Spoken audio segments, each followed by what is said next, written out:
Hi everyone, sorry I'm a moment late, running from one event and one short cord to another.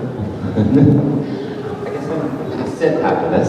Hi, my name's Daniel Northway-Frank. I'm the manager of festival initiatives here at imagineNATIVE, and hope you're really enjoying day 4 of our 5-day festival and of our industry series, which I've barely been at, but I just want to firstly thank Lindsay Montour, who's our programming and industry coordinator, has helped put this all together and has done a fantastic job, and I'm really glad to be here. I passed on the torch well, so thank you, Lindsay, for all your help. I want to thank the Harold Greenberg Fund, who's a continuing annual sponsor of the industry series. It's always been bigger and better than ever. I actually made it a little bit smaller this year because we just did too much last year. But have a fantastic selection of pitches we made some earlier this week that we'll have their winners announced tonight at our awards night. You're welcome to come out too. Had our micro-medians events and now have several what kind of masterclasses of sorts, challenging and inspiring artistically, creatively, in new directions. So I have a fantastic panel here today, and just remember the proper saying of it. The future of Indigenous social justice docs.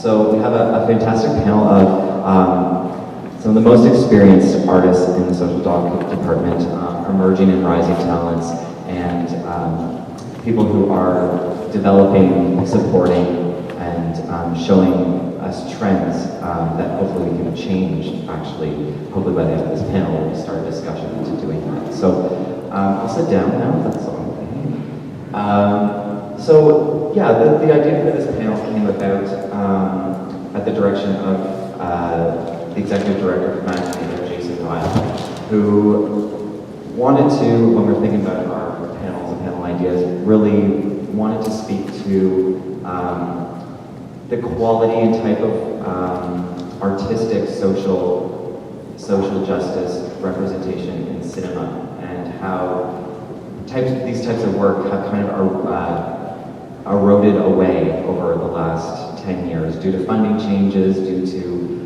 just changes in the way people absorb content. These types of social justice, whether it's environmental, political, social, are kind of turning into more news snippets, maybe 4 or 5 minute news snippets, rather than longer, more in-depth, more multi-perspective tellings of these issues that go beyond 5 minutes and have histories and backgrounds to them that aren't being investigated in the same way that they have been by especially one person on our panel, Ms. Alanis Obomsawin, who has championed this type of investigative storytelling, but with such a critical and creative eye to tell these stories in compelling ways that relate not only to Indigenous audiences, but to the larger audiences in Canada and beyond. So we thank her for that, and really want to inspire and find ways that we can speak to the creative process of creating these docs, hopefully maybe inspiring some of you who might have an idea that you don't know how to approach creatively, that might seem like a snippet, but actually has some legs to be more investigative, how to go about that. So we'll talk to 2 of our filmmakers just about the processes for the most recent films, both of which are playing here at the festival. Kind of figure out the inspiration, the ideas, the inspiration as to the creative approach for those. And then in tandem with that, kind of looking at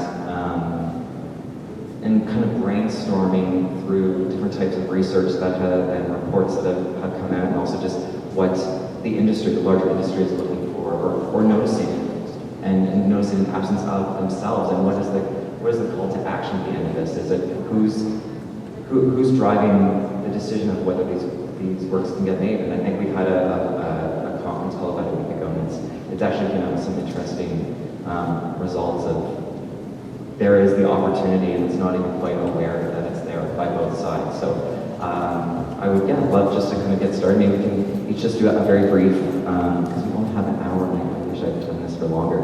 But we want you to see Alanis's film after this point. Lindsay, on that note, sorry, who's planning to go to Alanis's film after this? Oh, I swear. Okay, would you actually just do a head count of the amount of people in here? Who has tickets, just on that note? Great. So, just say it. Could you just go downstairs and make sure that there's like some kind of hold, because people will be coming right into the screen, that we can pull back any rush line until these people get it. Forward thinking here at imagineNATIVE, innovation in lines and stuff. But let me just, no sleep, it's good. Anyway, but I'd love to give you each a very a brief couple minutes just to talk about who you are, your work specifically. If you have a film at the festival, what that work is and what is what it's about. Let's get us all familiar with who each of you are. So thank you so much for coming. Hi, my name is Janelle Wookey. I am a filmmaker from Winnipeg. I am going to be representing the emerging side of things on this panel. I'm feeling a little bit sorely out of my league sitting at this table here right now. But I'm Franco-Métis. My brother and I were a brother-sister duo. People think that's cute. We produced and directed a film together this past year called Treading Water, which is a 1 hour broadcast hour that we produced for APTN about the 2,000 evacuees from northern Manitoba who were forced out of their homes in 2011, put into hotel rooms thinking it would be a 2 or 3 week jaunt, and here we are almost 4 years later and they are still displaced. So that gives you a little brief idea of what the film was we did over the course of the last year. And we are currently now working on some more stuff for CBC French and APTN. That hopefully will be in the festival this come. And I'm very honored to include. Thank you. Hi, thank you. I'm Jane Jankovic from TVO. I commission documentaries for TVO, as well as oversee acquisitions and pre-buys. We actively look for social issue documentaries, an hour in length, and even before we were sponsors of imagineNATIVE, we're especially interested in films that are directed, told, ideally produced, although I think that's not quite there yet. We can talk about that in a minute. I do look for original voices to tell their stories, so I am interested in helping emerging artists and seasoned artists, of course, to get their stories told. We have worked with Indigenous directors. We've had fabulous experience to date, and I think we're going to get into how you go about getting your films made, funded, etc. If you're working for a broadcast, it's a very different process than if you're going through the Arts Council, for instance, or the NFB. We can get to that later. Alanis Obomsawin. Hello, I'm Alanis. I'm very happy to be here. I rushed here yesterday night because we've been filming the court case of the children's rights, equal rights for the children who live on the reservation. It's been a very long, going on for a year and a half. And so I live here. And tomorrow I'm going to New York. So I feel like I'm hopping around, but it's very nice to be here. And the last film I made is called Treat or Treaty, which will be on today at 5:30. He's at Fitzgibbons. Welcome. Thank you very much. Getting my notes. I can have them. That's a good trip, again.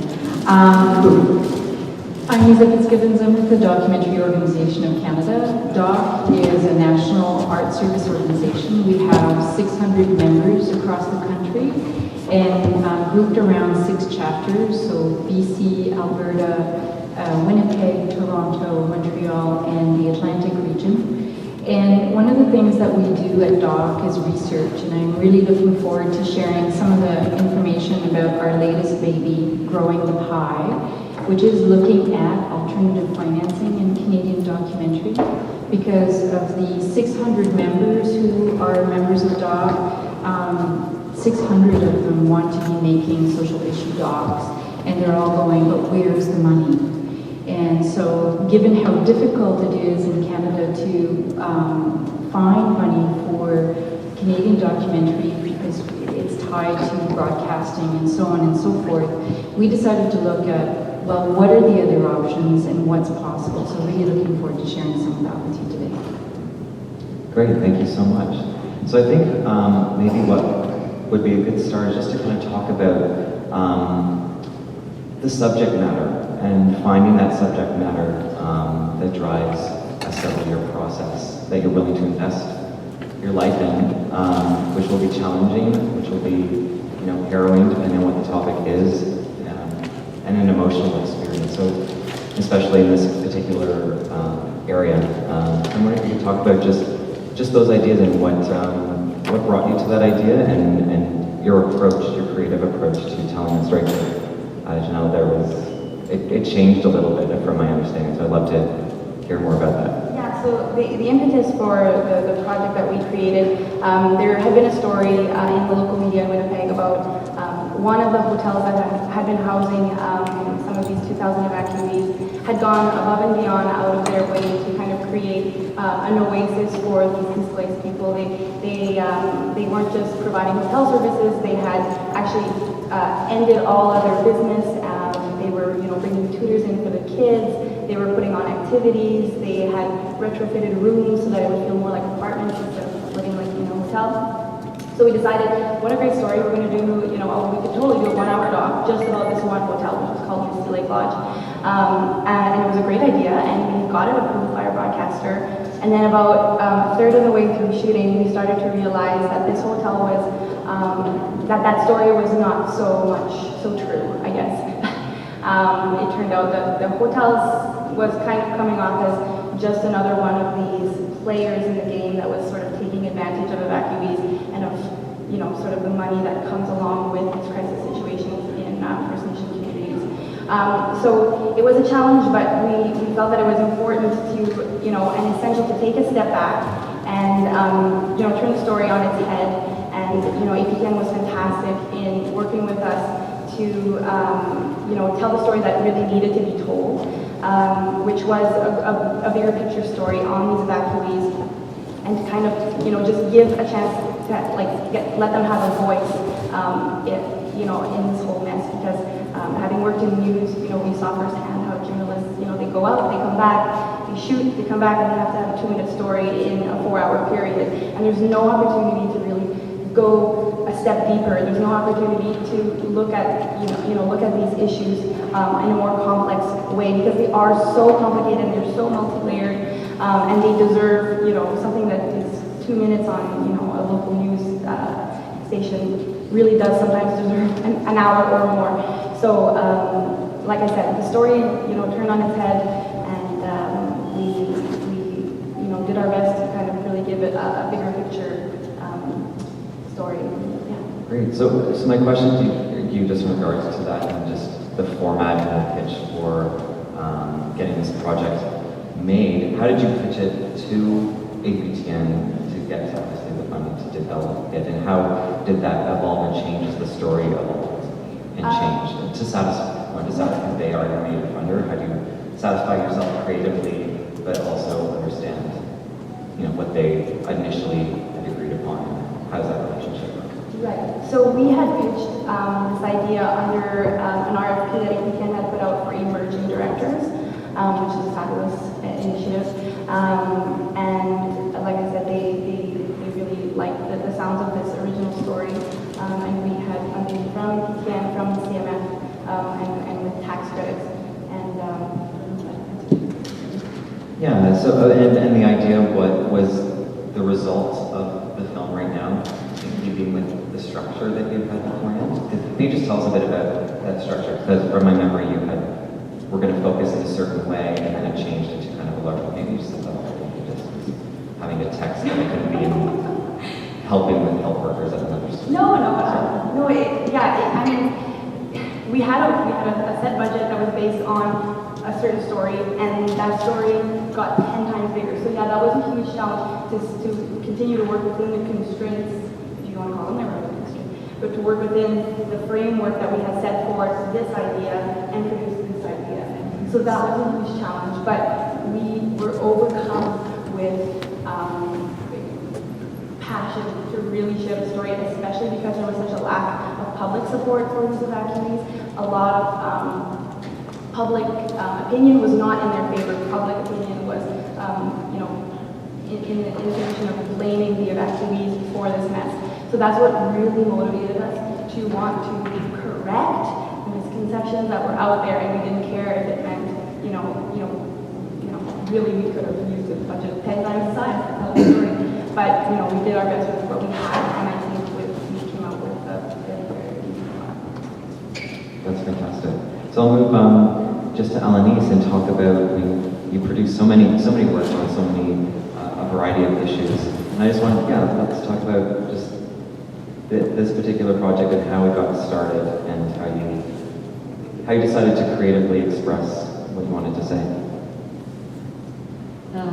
In this case, I was working on several films at the same time, and mainly up north in Janesville on the Ontario side. I was never so cold in my life. It's the toughest thing, I tell you. It's 50 below zero, and some of them they're walking around and their shirt is open. It's so cold. And I was working, I first went there to work on the educational problem. They were fighting to get a new school, especially Shannon, who's a young girl who started this. And while I was there working on this film, the housing crisis occurred. And I was very much around the young people, like teenagers, and interviewing them, and I realized that it became such an awful and difficult time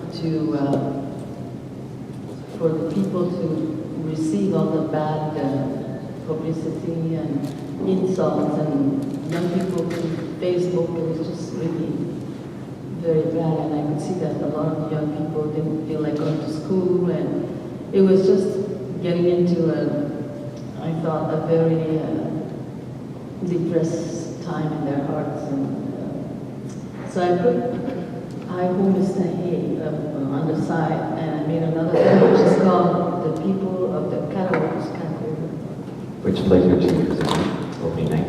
And I'm so glad that I did, because the false words and the false things that were told on the people, at least now they have a voice and talk for themselves. And they turned out to be very helpful to the community. And this is my reason for it.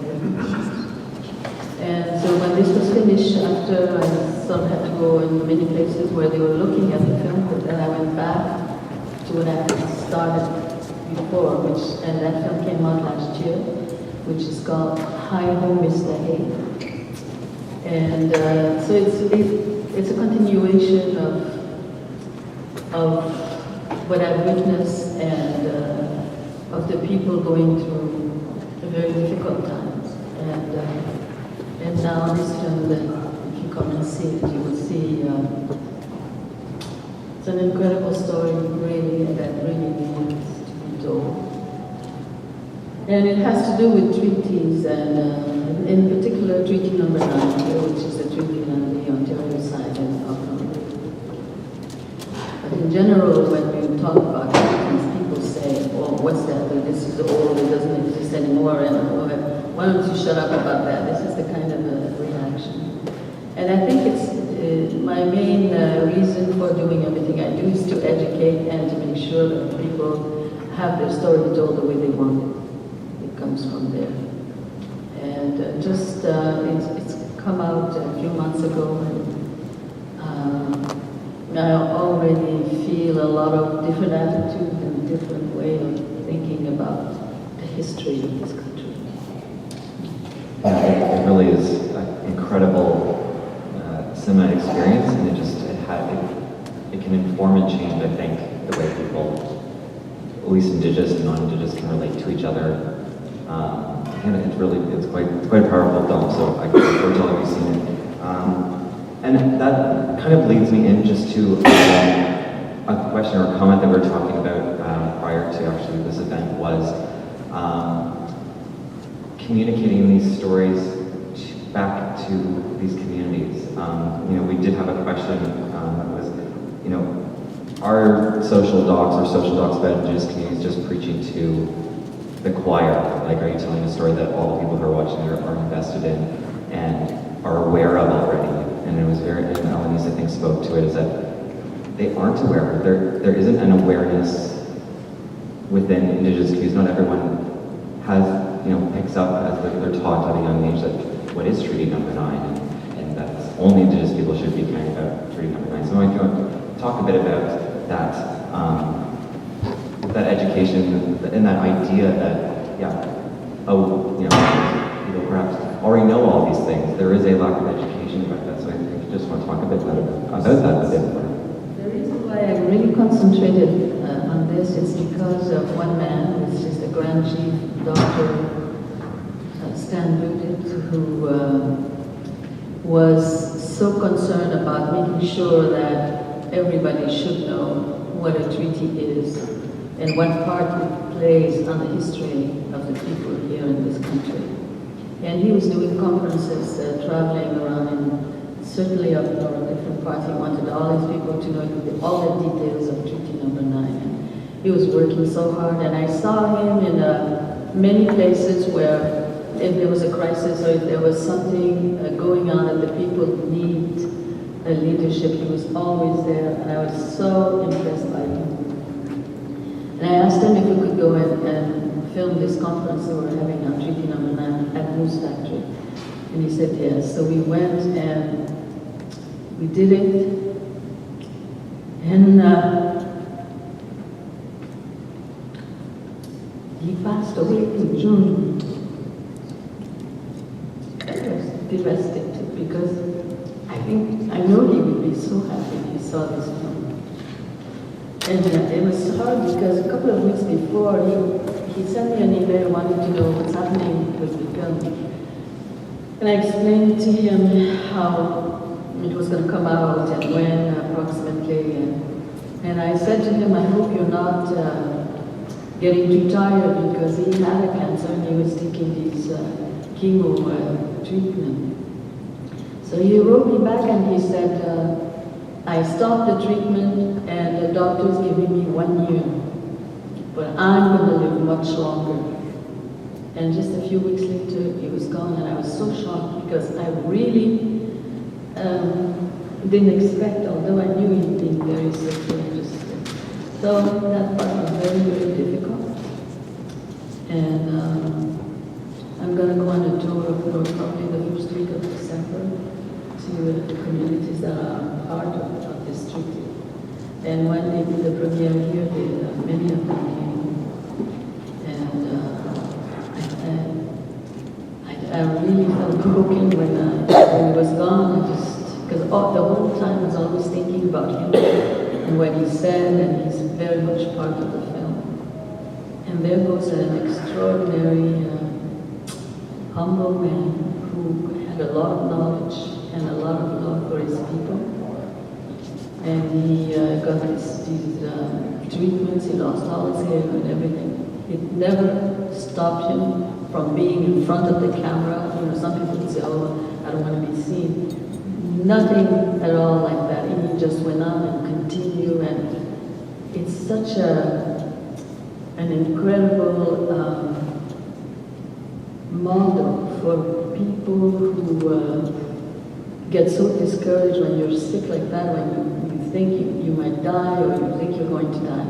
Him, he didn't allow himself to go there. He just continued and fought, and you see him, just an extraordinary man. And he really was, he's the one that drove me to pick his finger without knowing. No, I wasn't aware of that.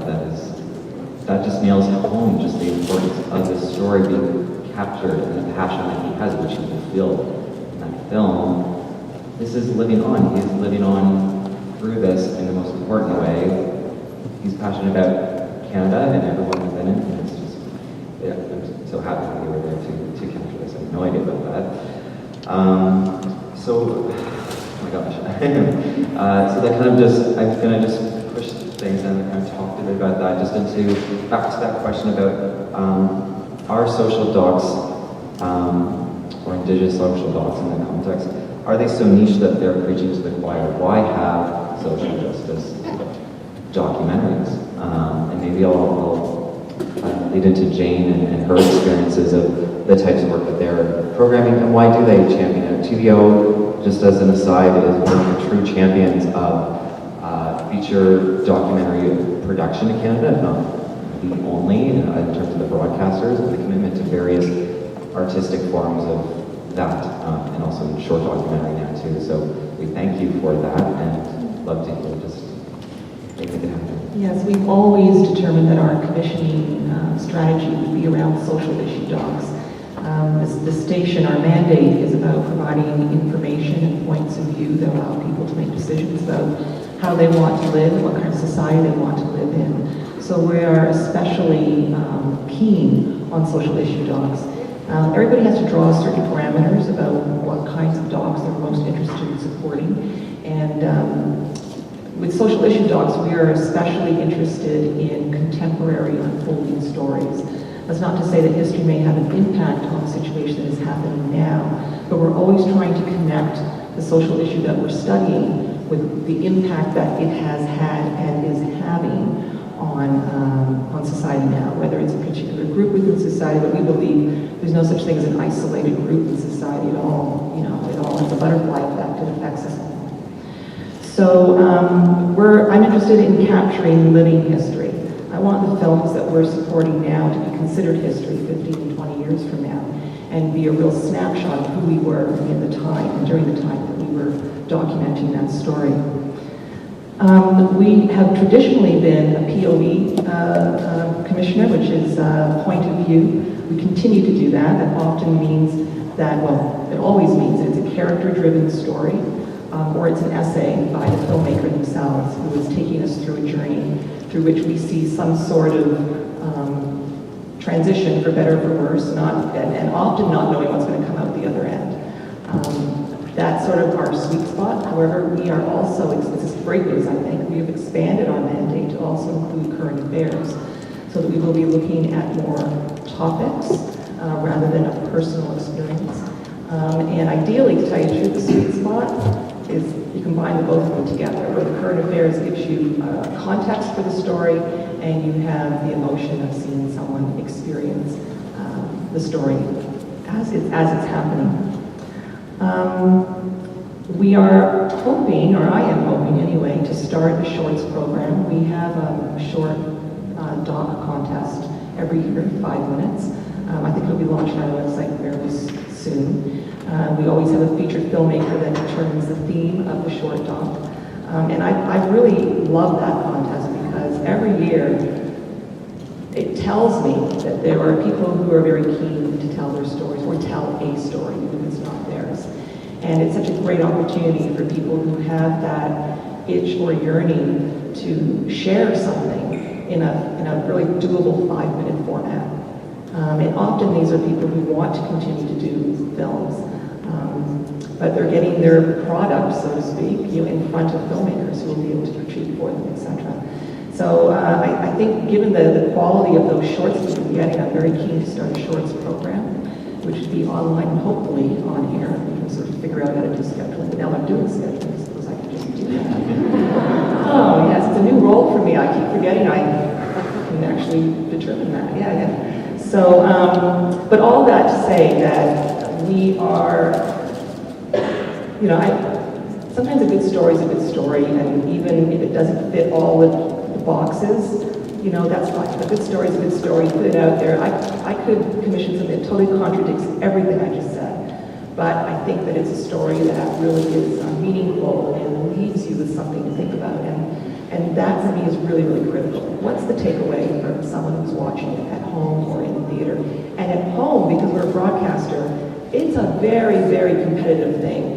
At a theater, you've made a decision to pay $15, get on the subway or drive your car, park it, get into a theater, the lights go down. I mean, you're committed. You're committed. At home, you're never committed. It's always a gift, that they think, or a skill on the part of the filmmaker and hopefully the broadcaster, that we're able to get their attention and say, you really want to watch this. And other than the 50 other things they could be doing for that hour, they've decided to give their time to you. So that's also very critical in terms of the choices that we make.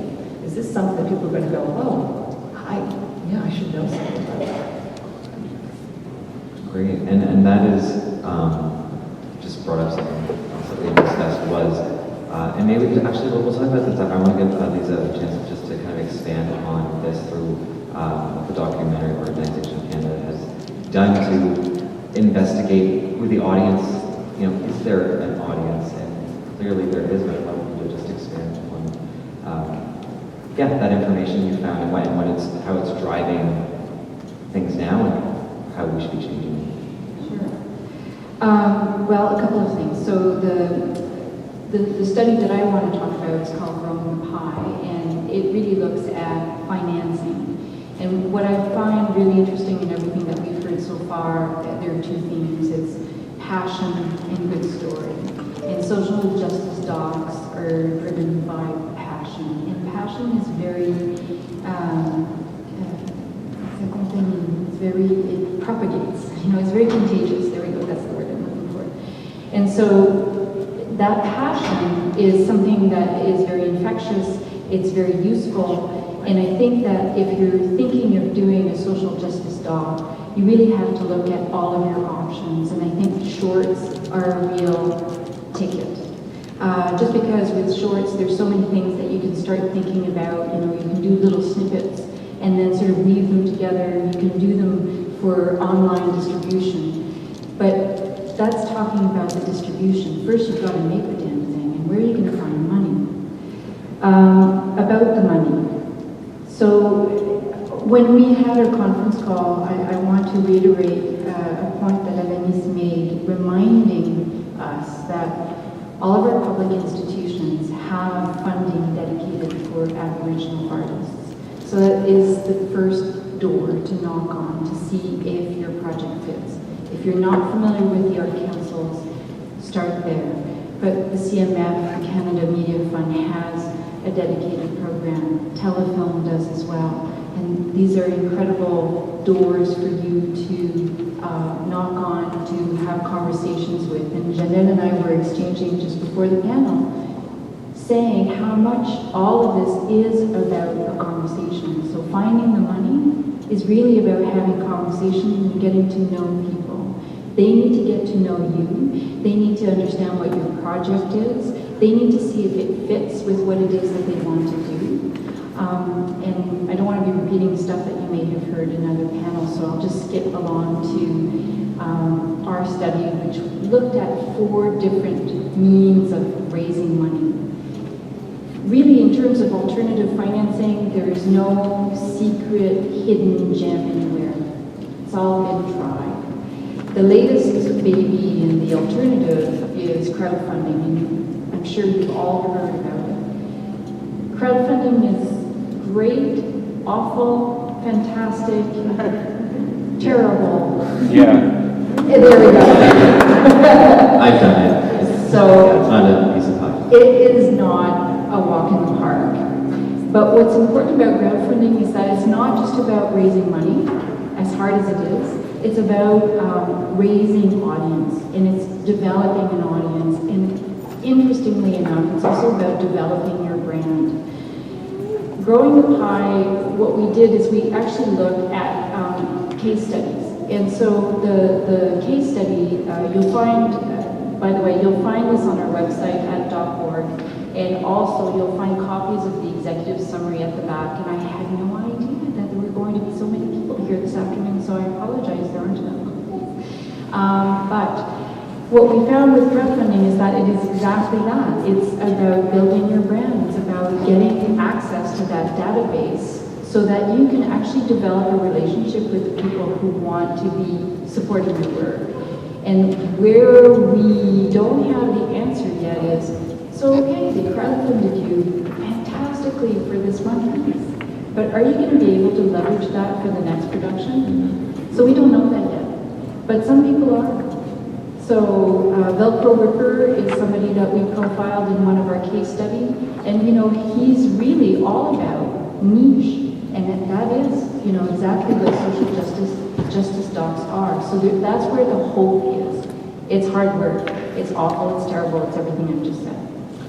We also looked at private equity. I'm not going to spend a lot of time on private equity because in Canada there isn't a whole lot. And really it's about the family and friends plan. And I don't know about your friends and your family, but they're as broke as I am. So not the best route to go.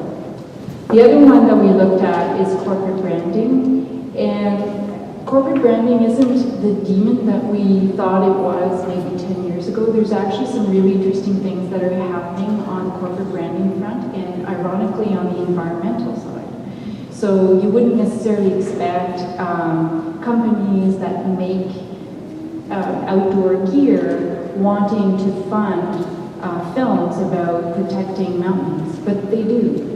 So it's an interesting model. I don't know that it would work very well with social justice docs because then it really calls into question when you have those kinds of funders. Well, so how involved were they in the editorial choices? Right? And that's also an interesting question, I think, for the creators here, for the artists, because that is a very difficult line to walk. The model that I really wanted to discuss with you and that I hope you'll take time in sort of drilling deeper in our study is around foundation investment. And there, we turn to the U.S. There's a lot of investment in the U.S. on behalf of foundations in media. And this is something that I think is slowly building in Canada. There are a few foundations and charities looking into this. And many years ago, actually, Doc had brought together some foundations and NGOs to talk about, well, you know, so you use media. You're the Red Cross, you're Greenpeace, you're, you know, the David Suzuki Foundation, and you're using docs. How are you using docs? And we found some really interesting uses, short pieces, long pieces, commission pieces, broadcast pieces. Really, it's about relationship building. And the case study on that one is called Living Downstream by Shanda Shabanis. Now, she turned to American foundations, and again, it's not for the faint of heart. This is something that takes time, that takes years to build. And you have to be able to nurture and develop those relationships so that the foundations understand what it is that you're trying to do and that the work that you're trying to do aligns with their mandate. That's very important. In the US, they have something called fiscal sponsorship. We don't have that in Canada. It's a very interesting tool that Canadian filmmakers do use, so definitely worth exploring. And there are definitely some American fiscal sponsors, Women Make Movies or the International Documentary Association, that are open to working with Canadian filmmakers to sponsor their films. And that allows you to go to American foundations and say, I have a film, and you can invest in it and get a tax receipt. And it all works well. You have to understand the financing part of it from a Canadian perspective and all of the impact that it might have on a whole bunch of things from grinding your tax credit or, you know, whether or not it's going to be eligible for tax credit if it's getting money from American sources. So these are the complexities that certainly you're going to have to investigate if you're looking into alternative means of financing.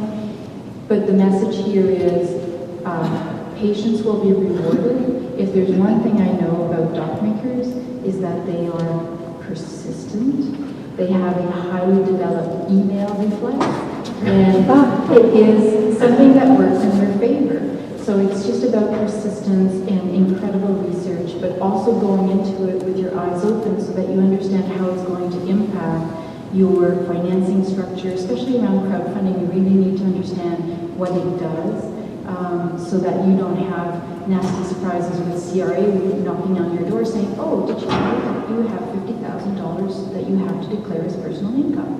So you don't want to, end up there. So make sure that you go into it with your eyes open, and there you are. Yeah, and that's, again, we have a whole panel about these opportunities. Foundations are very different here than we have in the States. But so is all this in this wonderful report, or are all aspects of what you just said almost? Absolutely.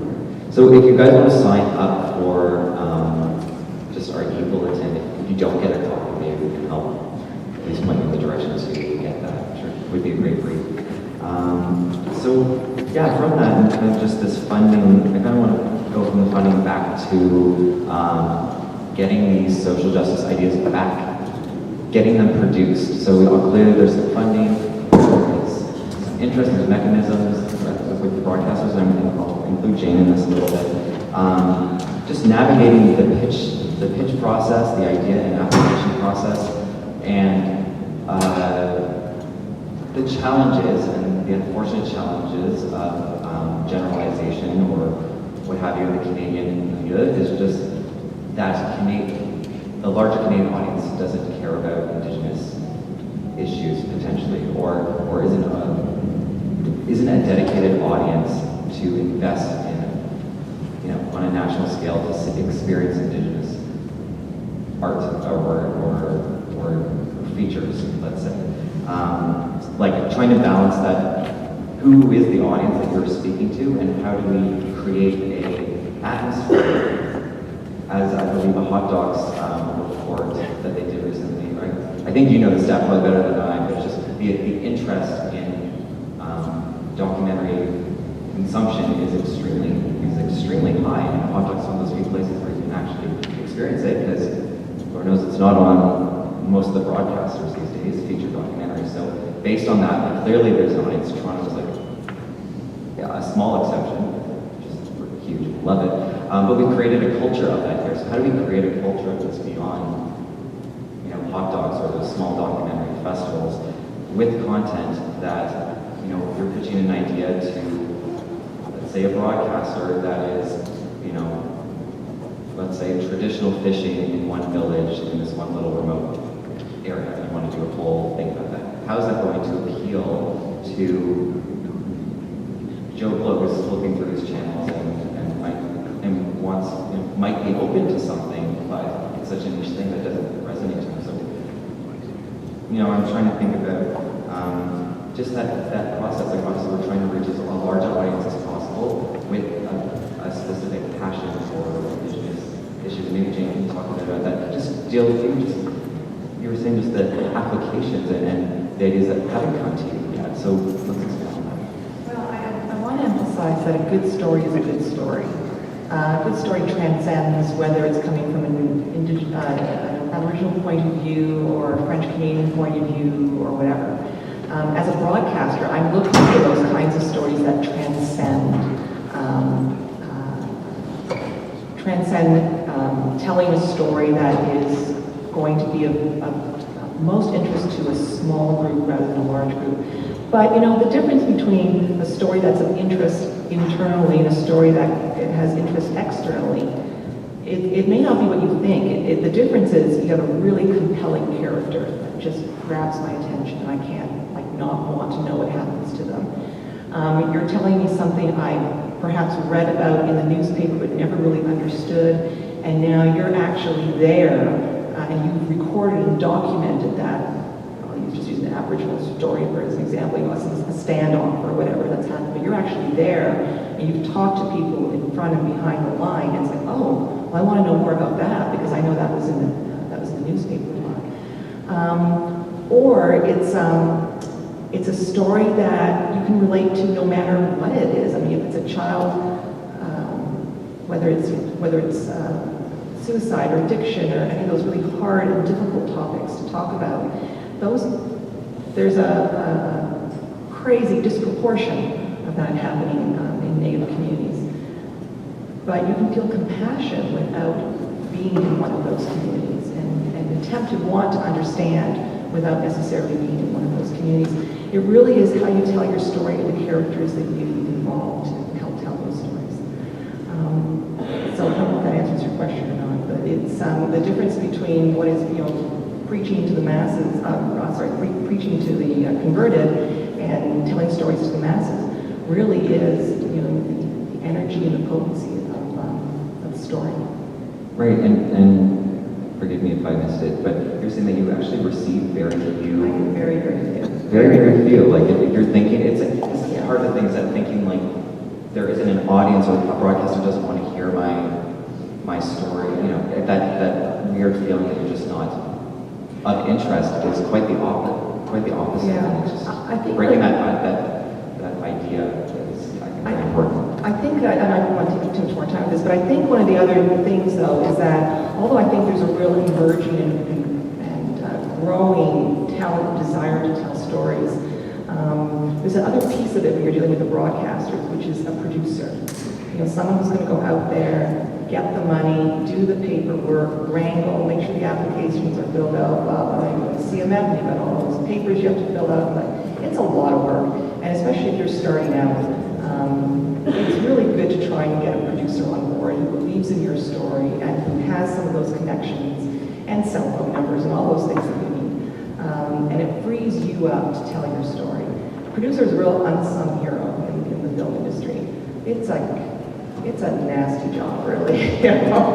And as Janelle will be able to tell you, she actually produced her own stories. You know, there's all kinds of fun. There's all kinds of things you don't even think about unless you're producing. So I think that because we're broadcasting, we give you a license, which means you don't get all the money you need to do it, which means you have to go to the Rogers Fund and telephone and CMF and shop hot dogs and all that stuff. I think that's also one of the reasons why I don't get very many people coming to us because, I'm not going to give you all the money you need. Most broadcasters won't. So you need to come with a producer who can do all that for you and take care of that business. Yeah. And is passionate, and again, it's the passion of this idea through this administrative, the whole team needs to be invested and committed for years, really. So you really have to work at finding the right people who you find in whatever way, maybe you meet at the same event. Yeah. Every film that I've commissioned that had Aboriginal filmmaker has all been with producers who are not Aboriginal. And I think, again, that's just that because that culture, that business culture is just more evolved. But they're all people who had extraordinary passion for the story. Great. So I know we only have so much time. I just want to give an opportunity for anyone, if they have any questions specifically about either topics or the art of doing this type of thing. Yes. Yeah, I'm working on a documentary project on the Caledonia Reclamation. It's a land claim project. And the wall that I'm hitting is when I went to the lawyer asking about releases, she said that I was going to have to get everybody, and there were hundreds of people, to get them to sign. And this was 8 years ago. So main players I'm fine with. I can contact them and they're all on board. However, I just was deflated when she told me that I had to find the hundreds of people. They came from all over to support Six Nations. I'm wondering, does insurance cover this? Is that a crazy? Did I just ask a bad question? There's should I even say that word? It's a good thing.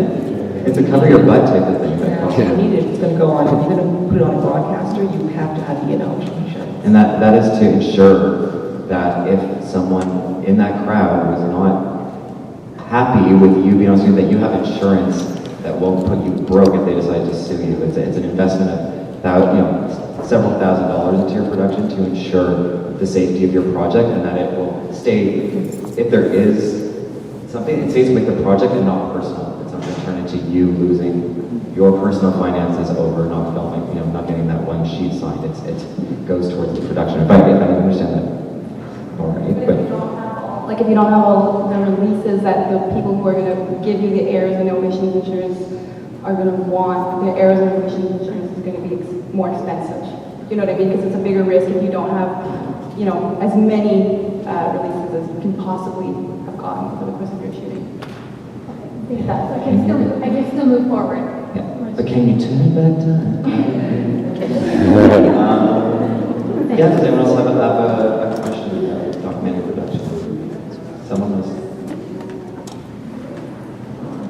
No? You guys are talking about that. Does anyone else want to say anything? Yeah, I know I can always go on to other things, but does anyone have any closing comments or something that in terms of rights, it's a very important thing in your filmmaking, and depends where you live, which province you're working out of, because the reglementation differ from one province to the next. And I'll give you an example of Quebec, for instance. There's somebody several years ago that made a film, it was a documentary, and this woman passed And as a result, when the film came out and it appeared on television, this woman sees herself and she's furious. She says, they never asked me permission, and she sued the company who made the film, and she won her case. And that was a precedent in Quebec. Like they tell us, even as documentary filmmakers, we're working on the street, and there are people that you don't even know who they are. If there's any way that they can be recognized, they can sue you if you don't tell them that they're in the film and they don't sign you a release. So you really have to be careful that. But to that end, Alanis, can you just speak about your film? You have thousands, like the Isle No More movement at the Ottawa. Yeah, but I know that's not the same thing. Like if you're shooting something that it's in a public or a politician that's making a discourse, then you don't have to look at that person and get a release. I'm talking about all the people that are talking in like I don't know more, there's thousands of people there, but they're not, we are documenting something in public, something that's happening publicly. It's not the same thing. We're talking about all your characters that you interview, that have a say on what that story is. In some cases, maybe you're talking to one person in the room and there's 2 or 3 people there, and you have a release from the one that's talking, and maybe the one that's sitting next to this person hates the film or whatever. You say, hey, who gave you permission to put me in that film? So this is why you really have to protect yourself at the beginning. Depending what your subject is, very often, if it's a social issue, it has to do with justice, people love to be in it. They're not going to say, I don't want my face there. It's the contrary, because it's an important document, but you're still taking a chance. And broadcasters will want to know that you have all the release, because the person can sue the broadcaster. This is why they don't want to put on films if you don't have the permissions. And that's a filter, I think. You know, when you're in production, you should wear up front is getting those, this is what I want to do. Do you want to be a part of this? I know, like, just have it on your head that there's a permission form first before you even talk to them. Going back is a hard road, and now that they know that they're on film, some people tune into, like, is there money involved? Is there, you know, it's up front, the honesty of what you're doing, and again, like, you capture my image without my permission. Like, there's something deceptive about that, which it may not be, well, most of the times isn't, but there's just that idea of, like, I think my image has been captured and without not only that, they think because it's on TV that you get lots of money. They have no idea that you get $3,000 for it, and you're in debt, $50,000. You say, hey, they're making money, look, it's on TV, and pay me. The more controversial, the more releases you want to get. Even if someone doesn't say a thing, if they're in that background shot while someone is saying something really dicey, man, you really want to try and get a release from that person if you can. Yeah. The other thing that you might want to think about is that if you can, try and work with the CBC and the NFB, because they're self-insured. Those public figures. So unless there's any more questions, I just wanted to thank everyone and give you some information about the screening downstairs. But thank you, all of you, for contributing. This is a talk about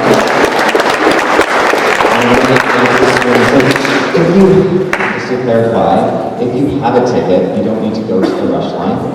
Obviously, you can go right in. If you are a delegate without, if you have a delegate pass and you don't have a ticket right now, you have to go to the rush line. If you do not have a ticket, you need to go to the rush line. Correct? If you're a delegate without a ticket, just come see me and I'll do it.